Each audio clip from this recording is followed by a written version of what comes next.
Gedung Putih mengungkapkan rincian kesepakatan gencatan senjata dagang antara Amerika Serikat dan Tiongkok yang dicapai dalam pertemuan Presiden Donald Trump dan Xi Jinping di Korea Selatan pada Kamis, 30 Oktober 2025. Dalam lembar fakta resmi yang dirilis Sabtu, 1 November 2025, pemerintah Tiongkok disebut akan mencabut pembatasan ekspor mineral penting, menghentikan ekspor bahan kimia prekursor fentanyl ke Amerika Utara, serta memastikan kelancaran pasokan semikonduktor penting bagi industri otomotif global. Mengutip Politico, Menteri Keuangan AS Scott Bessent menyebut kesepakatan ini sebagai langkah awal menuju stabilisasi hubungan ekonomi kedua negara. Lembar fakta tersebut menggambarkan konsesi Tiongkok sebagai kemenangan besar yang menjaga kekuatan ekonomi dan keamanan nasional AS.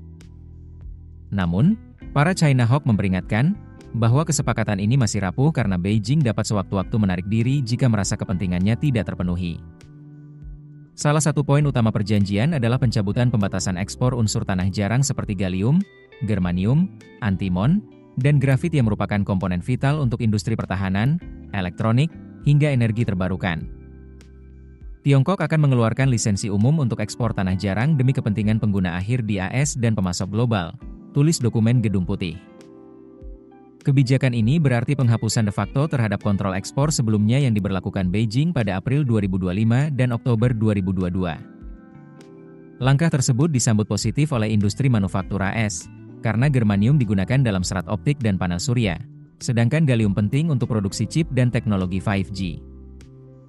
Tiongkok juga sepakat menghentikan ekspor bahan kimia prekursor yang digunakan kartel narkoba di Meksiko untuk memproduksi opioid sintetik seperti fentanyl. Tiongkok akan mengambil langkah signifikan untuk mengakhiri aliran fentanyl ke Amerika Serikat, tulis Gedung Putih. Meski begitu, dokumen tersebut tidak merinci jenis bahan kimia yang dimaksud ataupun metode pengawasannya. Selain itu, pemerintah Tiongkok juga setuju untuk mencabut pembatasan ekspor chip dari Wingtech Technology ke Nexperia, anak perusahaan di Belanda. Pembatasan itu sebelumnya menyebabkan krisis pasokan chip global yang memukul industri otomotif. Sebagai imbal balik, Trump sepakat memangkas tarif ekspor Cina sebesar 10%, yakni dari 57% menjadi 47%. Kesepakatan ini menandai perbaikan hubungan ekonomi dua kekuatan dunia setelah periode panjang perang tarif dan pembatasan teknologi. Namun, para pengamat menilai perjanjian ini lebih bersifat gencatan senjata sementara ketimbang solusi jangka panjang atas konflik ekonomi struktural AS-Tiongkok. Keputusan bisnis terbaik datang dari data, bukan tebakan.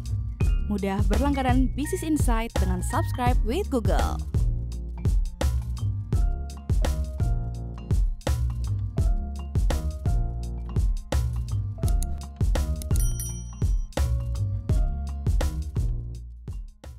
Download aplikasi Kontan sekarang di App Store atau Play Store.